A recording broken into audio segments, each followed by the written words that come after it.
Do you ever feel motivated for a short time and then suddenly lose it? You start something.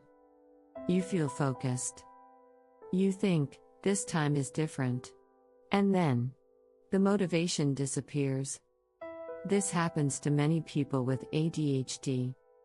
And it's not because you lack discipline. It's because ADHD brains are interest-based, not routine-based. That means your brain runs on interest, novelty, and urgency, not consistency. Do you lose motivation quickly after starting something? So when something feels new, your brain engages. But when that feeling fades, your motivation drops. That's why it's hard to stay consistent over time. Not because you don't care, but because your brain needs a different kind of fuel.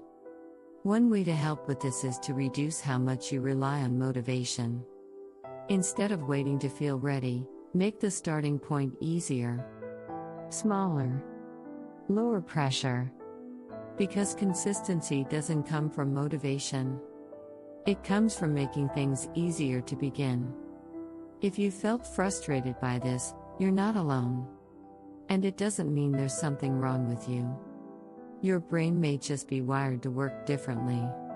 This content is for educational purposes only and is not a substitute for medical advice. If this helped you understand your ADHD brain, subscribe to Focus Mode ADHD.